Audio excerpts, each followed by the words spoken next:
ನಾವು ಮಾತೆಯರನ್ನು ಪೂಜಿಸ್ತೇವೆ, ನಾವು ಮಾತೆಯರನ್ನ ಗೌರವಿಸ್ತೇವೆ, ಎಲ್ಲ ಬಾಯಿ ಬದನೆಕಾಯಿ ಮಾತಾಡ್ತೇವೆ. ಈ ಭಾರತ ದೇಶದಲ್ಲಿ ನಾನೇನು ಮಾಡಿದ್ರು ನಡೆಯುತ್ತೆ, ಅದನ್ನ ನಾನು ರಾಜಕಾರಣಿಯಾಗಿದ್ರೆ ಮಾತ್ರ. ಅಪವಿತ್ರ ಮೈತ್ರಿ ಎನ್ನುವಂತಹ ಮಾತನ್ನ ಹುಟ್ಟಾಕಿದ ಬಿಜೆಪಿ ಪಕ್ಷ ಈ ಅಪವಿತ್ರ ಮೈತ್ರಿಯಲ್ಲಿರಬೇಡಿ. ಕಳ್ಳನ ರೀತಿ ಓಡಿ ಹೋಗ್ತಾನೆ. ನೀವು ಬಿಜೆಪಿಗರು ಈಗ ಆಲೋಚನೆ ಮಾಡಿ. ಸಂಘ ಪರಿವಾರದಿಂದ ಬಂದವರು, ಶಿಸ್ತಿನ ಪಕ್ಷ, ರಾಜ್ಯದ ಜನತೆ ನಿಮ್ಮನ್ನು ತಿರಸ್ಕಾರ ಮಾಡಲು ತುಂಬಾ ದಿನ ಬೇಕಾಗಿಲ್ಲ. ನೀವು ಈ ಹೆಣ್ಣು ಮಕ್ಕಳುಗಳು ನರಳ್ತಾ ಇದ್ದಾರಲ್ಲ, ಅಲ್ಲಿರೋರು ಯಾರು ಹಿಂದೂಗಳು ಕಾಣಿಸ್ತಾ ಇಲ್ಲ ನಿಮಗೆ. ಪ್ರಜ್ವಲ್ ರೇವಣ್ಣ ಬೆಣ್ಣೆ ಅಂತ ಹುಡುಗ ನೋಡಕ್ಕೆ. ಸ್ನೇಹಿತರೆ ನಮಸ್ಕಾರ, ನಾನು ವಿಕಾಸ್ ಶಾಸ್ತ್ರಿ. ಹಲವಾರು ದಿನಗಳಿಂದ ಹಲವಾರು ಟಿವಿ ಚಾನೆಲ್ಗಳಲ್ಲಿ ಕಾಣುತ್ತಿರುವ ಪ್ರತ್ಯೇಕವಾದಂತಹ ಹೆಸರು ಅಂತಂದ್ರೆ ಪ್ರಜ್ವಲ್ ರೇವಣ್ಣ. ಈ ವಿಚಾರವಾಗಿ ನಾನು ಪ್ರತಿಕ್ರಿಯೆಯನ್ನು ಕೊಡಬಾರ್ದು ಅಂತ ಅನ್ಕೊಂಡಿದ್ದೆ. ಆದರೆ ಹಲವಾರು ಜನ ವಾಟ್ಸಪ್ನಲ್ಲಿ, ಇನ್ಸ್ಟಾಗ್ರಾಮ್ನಲ್ಲಿ ನನಗೆ ಮೆಸೇಜನ್ನು ಕಳಿಸ್ತಾ ಇದ್ದೀರಿ, ಇದಕ್ಕೆ ನಿಮ್ಮ ರಿಯಾಕ್ಷನ್ ಏನು ಅಂತ. ಪ್ರಜ್ವಲ್ ರೇವಣ್ಣ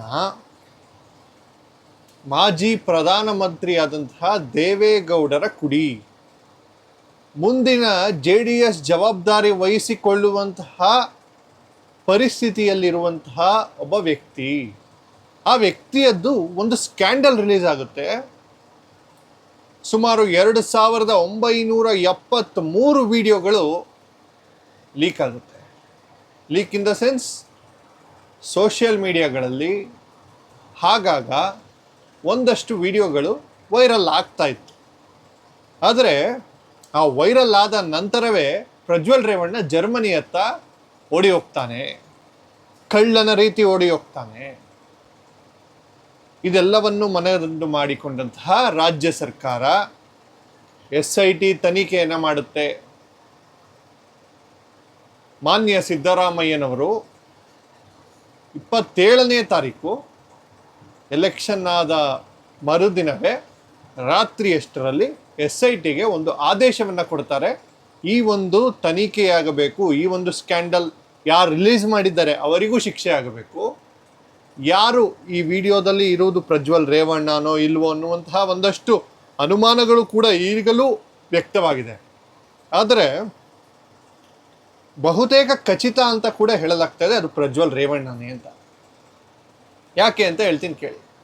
ಪ್ರಜ್ವಲ್ ರೇವಣ್ಣ ತಪ್ಪು ಮಾಡಿಲ್ಲ ಅಂತಂದರೆ ಕುಮಾರಸ್ವಾಮಿ ಯಾಕೆ ಬಹಿರಂಗವಾಗಿ ಹೇಳ್ತಾ ಇದ್ರು ಆ ಕುಟುಂಬಕ್ಕೂ ನಮಗೂ ಸಂಬಂಧ ಇಲ್ಲ ಅಂತ, ನಾವೆಲ್ಲ ಬೇರೆ ಬೇರೆ ಆಗೋಗಿದ್ದೀವಿ, ಕೇವಲ ರಾಜಕೀಯ ಪರ್ಪಸ್ಗೋಸ್ಕರ ನಾವೆಲ್ಲ ಒಂದು ಕಡೆ ಮೀಟ್ ಮಾಡ್ತೀವಿ ಅನ್ನುವಂಥ ಹೇಳಿಕೆಯನ್ನು ಯಾಕೆ ಕೊಡ್ತಾ ಇದ್ರು? ನೀವು ತಪ್ಪು ಮಾಡೇ ಇಲ್ಲ ಅನ್ನೋದಿದ್ರೆ ನಿಮ್ಮ ಪಾರ್ಟಿಯಿಂದ ಯಾಕೆ ಸಸ್ಪೆನ್ಷನನ್ನು ಕೊಟ್ರಿ? ಸೊ 95% SIT ಮಾಡೋ ಕೆಲಸವನ್ನು ಕುಮಾರಸ್ವಾಮಿ ಆ್ಯಂಡ್ ಟೀಮ್ ಮಾಡಿದೆ. ಇವರಿಬ್ಬರ ಮೈತ್ರಿಯಾಗಿ ಚುನಾವಣೆಗೆ ಹೋಗ್ತಾ ಇದ್ದಾರೆ. ಮೈತ್ರಿಗೆ ಅಪಮಾನ ಬರ್ತಾ ಇದೆ ಇದರಿಂದ. ಪ್ರಜ್ವಲ್ ರೇವಣ್ಣರವರನ್ನ ಮೈಸೂರು ಮಹಾರಾಜರ ಪಕ್ಕದಲ್ಲಿ ಕುರುಳಿಸಿ ಮೋದಿಯವರು ಇವರನ್ನ ಗೆಲ್ಲಿಸಿ ಕಳಿಸ್ಕೊಡಿ, ಇವರಿಗೆ ಓಟ್ ಹಾಕಿದ್ರೆ ನನಗೆ ಓಟ್ ಹಾಕ್ದಾಗೆ ಅಂತ ಹೇಳಿದರು. ಸೊ ಅವಮಾನ ಯಾರಿಗಂತೂ? ಮೋದಿ ಅವ್ರಿಗ, ಕುಮಾರಸ್ವಾಮಿ ಅವ್ರಿಗ, HD ದೇವೇಗೌಡರಿಗ, ಪ್ರಜ್ವಲ್ ರೇವಣ್ಣ. ಇಂಥ ಕ್ರಿಮಿ ಕೀಟ ಹುಳಗಳನ್ನ ಒಸಕಿ ಸಾಯಿಸದೆ ಹೋದರೆ ಈ ರೀತಿಯ ಸಮಸ್ಯೆಗಳನ್ನ ತಂದು ಒದಗಿಸ್ತಾರೆ. ನಾವು ನಿಜಕ್ಕೂ ಈ ಸಮಯದಲ್ಲಿ ಈ ವಿಡಿಯೋ ಮಾಡಲಿಕ್ಕೆ ಮುಂಚೆಯೂ ಕೂಡ ಇಂಥವ್ರ ಬಗ್ಗೆ ಮಾತಾಡಬೇಕಾ ಅನ್ನುವಂತಹ ಆಲೋಚನೆ ಆಗಾಗ ಕಾಣಿಸ್ತಾ ಇರುತ್ತೆ. ಇಂಥ ಕ್ರಿಮಿಕೀಟಗಳ ಬಗ್ಗೆ ಮಾತಾಡದೇ ಇರೋದೇ ಉತ್ತಮ. ಆದರೆ ಮಾಡಿರುವಂತಹ ಕೆಲಸ ರಾಜ್ಯದ ಜನತೆಗೆ ಗೊತ್ತಾಗಬೇಕು. ನೀವು ಬಿಜೆಪಿಗರು ಈಗ ಆಲೋಚನೆ ಮಾಡಿ. ಸಂಘ ಪರಿವಾರದಿಂದ ಬಂದವರು, ಶಿಸ್ತಿನ ಪಕ್ಷ, ಶಿಸ್ತಿನ ಕ್ರಮ ಕೈಗೊಳ್ತೇವೆ ಅಂತ ಹೇಳುವ ಪಕ್ಷ, ಇವರ ಜೊತೆ ಮೈತ್ರಿ ನಿಮಗೆ ಬೇಕಾ? ಇಂಥ ಮಾನಗೆಟ್ಟ, ಲಜ್ಜೆಗೆಟ್ಟ, ನಾಚಿಕೆ ಇಲ್ಲದ ಒಬ್ಬ ಪುಡಿಂಗ ಇರುವಂತಹ ಪಕ್ಷದ ಸಹವಾಸ ನಿಮಗೆ ಬೇಕಾ? ನರೇಂದ್ರ ಮೋದಿ ಅವರ ಹೆಸರು ಹಾಳಾಗ್ತಾ ಇದೆ. ಬಿಜೆಪಿಯ ಹೆಸರು ಕೆಟ್ಟು ನಾಶ ಆಗೋಗ್ತಾ ಇದೆ. ಈ ಮೈತ್ರಿ ಮುಂದುವರೆದ್ರೆ ರಾಜ್ಯದ ಜನತೆ ನಿಮ್ಮನ್ನು ತಿರಸ್ಕಾರ ಮಾಡಲು ತುಂಬ ದಿನ ಬೇಕಾಗಿಲ್ಲ. ಬಿಜೆಪಿ ಪಕ್ಷ, ಶಿಸ್ತಿನ ಪಕ್ಷ, ಈಗಲೇ ಕ್ರಮ ಕೈಗೊಳ್ಳಿ. ನೀವು ಕ್ರಮ ಕೈಗೊಳ್ಳೋಕೆ ಕಾನೂನಾತ್ಮಕ ಹೋರಾಟಕ್ಕೆ ಭಾಗಿಯಾಗದೇ ಇದ್ರೂ ಪರವಾಗಿಲ್ಲ, ಇವರ ಮೈತ್ರಿಯಿಂದ ಹೊರಗಡೆ ಬನ್ನಿ. ಆ ವ್ಯಕ್ತಿಯ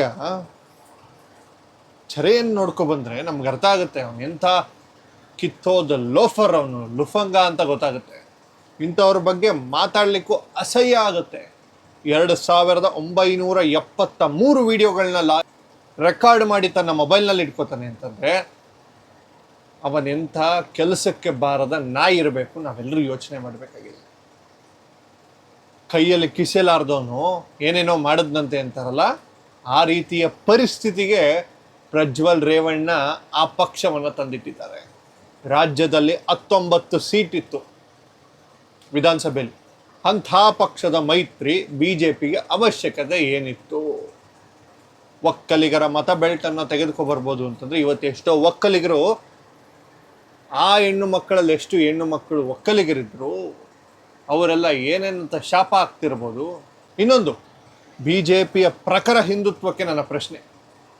ಹಿಂದುತ್ವದ ಹಾದಿಯಲ್ಲಿ BJP ಅಂತ ಹೇಳುತ್ತಿರಲ್ಲ, ನೀವು ಈ ಹೆಣ್ಣು ಮಕ್ಕಳುಗಳು ನರಳ್ತಾ ಇದ್ದಾರಲ್ಲ, ಅಲ್ಲಿರೋರು ಯಾರು ಹಿಂದೂಗಳು ಕಾಣಿಸ್ತಾ ಇಲ್ವಾ ನಿಮಗೆ? ಇನ್ನು ಎರಡನೆಯದು, ಕಾಂಗ್ರೆಸ್ ಪಕ್ಷ. ಕಾಂಗ್ರೆಸ್ ಪಕ್ಷ ಆಗಾಗ ಒಂದೊಂದು ಹೇಳಿಕೆಗಳನ್ನ ಕೊಡ್ತಾ ಇರುತ್ತೆ. ಅದು ಓಡೋಟೋದ್ರು, ಮೋದಿ ಅವರೇ ನೀವು ವೀಸಾ ಹೆಂಗೆ ಕೊಟ್ರಿ, ಪಾಸ್ಪೋರ್ಟ್ ಹೆಂಗೆ ಕೊಟ್ರಿ ಅಂತ ಕೇಳ್ತಾ ಇದ್ದೀರಲ್ಲ, ರಾಜ್ಯ ಸರ್ಕಾರದಿಂದ ಅವರಿಗೆ ಗನ್ ಮ್ಯಾನ್ ಕೊಟ್ಟಿದ್ದೀರಿ. ನಿಮ್ಮ ಸ್ಟೇಷನ್ ಇರ್ತಾರೆ, ನಿಮ್ಮ ಸ್ಟೇಷನ್ ಇನ್ಸ್ಪೆಕ್ಟರ್ಗೆ ಇನ್ಫಾರ್ಮ್ ಮಾಡಿದರೆ ಅರೆಸ್ಟ್ ಮಾಡಿ ಒದ್ದು ಒಳಗಾಗ್ತಾ ಇದ್ರು ಆಗ್ಲೇ. ಈ ಪ್ರಸಂಗವನ್ನು ರಾಜಕೀಕರಣ ಮಾಡಿ ಆ ಹೆಣ್ಣು ಮಕ್ಕಳ ಬಾಳು ನಾಶ ಬಿದ್ದೋಯ್ತು ಬಿಡಿ. ಅವ್ರ ಬಾಳು ನಾಶವಾಗೋಯ್ತು, ಇನ್ನು ಮುಗೀತು.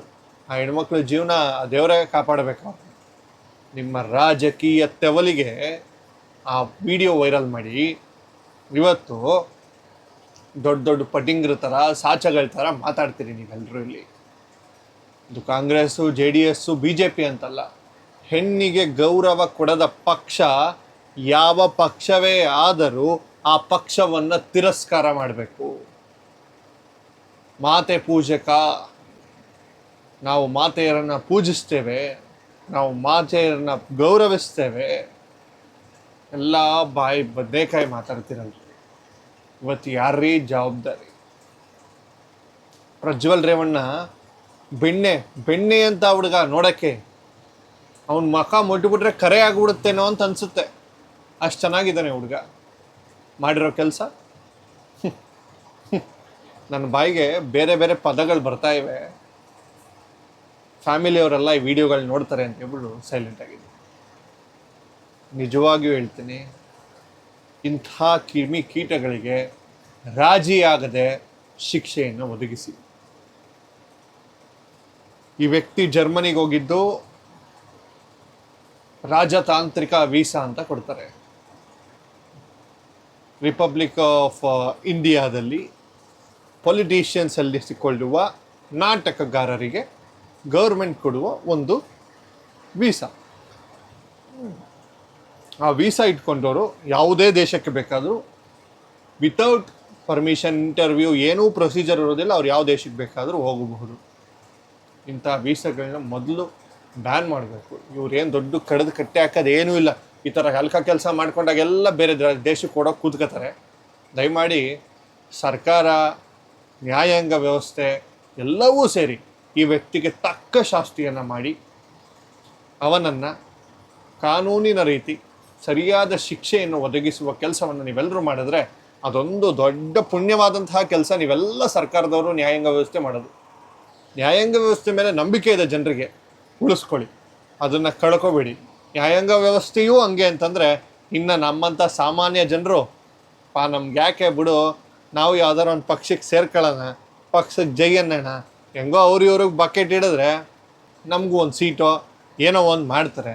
ನಾವು ಈ ಥರ ತಪ್ಪು ಕೆಲಸಗಳು ಮಾಡ್ಕೊಂಡ್ರೆ ನಮ್ಮನ್ನು ರಕ್ಷಿಸೋಕ್ಕೆ ನ್ಯಾಯಾಂಗ ವ್ಯವಸ್ಥೆಯೂ ಇದೆ ಎನ್ನುವಂತಹ ರೀತಿಯಲ್ಲಿ ನಾವು ನೀವೆಲ್ಲರೂ ಬದುಕೋಣ.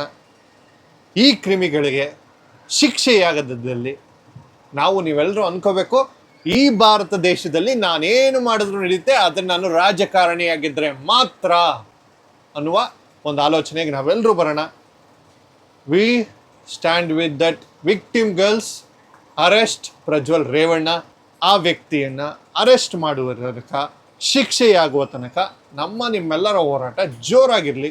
BJP ಪಕ್ಷ ದಯಮಾಡಿ ಇಂಥ ಅಪವಿತ್ರ ಮೈತ್ರಿ ಎನ್ನುವಂತಹ ಮಾತನ್ನು ಹುಟ್ಟಾಕಿದ BJP ಪಕ್ಷ ಈ ಅಪವಿತ್ರ ಮೈತ್ರಿಯಲ್ಲಿರಬೇಡಿ, ಹೊರಗಡೆ ಬನ್ನಿ. ನರೇಂದ್ರ ಮೋದಿಯವರ ಹೆಸರನ್ನು ಕೆಡಿಸಬೇಡಿ. ನೀವೆಲ್ಲರೂ ರಾಜಕೀಯ ಬೇಳೆ ಬೇಯಿಸ್ಕೊಳ್ಳೋಕ್ಕೋಸ್ಕರ ನಿಮ್ಮ ಭವಿಷ್ಯವನ್ನು ಹಾಳು ಮಾಡ್ಕೋಬೇಡಿ, ಜನತೆಗೆ ತಪ್ಪು ಸಂದೇಶವನ್ನು ಕೊಡಬೇಡಿ ಅಂತ ಹೇಳ್ತಾ ಈ ವಿಡಿಯೋನ ಇಲ್ಲಿ ಮುಗಿಸ್ತಾ ಇದ್ದೀನಿ. ನಮಸ್ಕಾರ.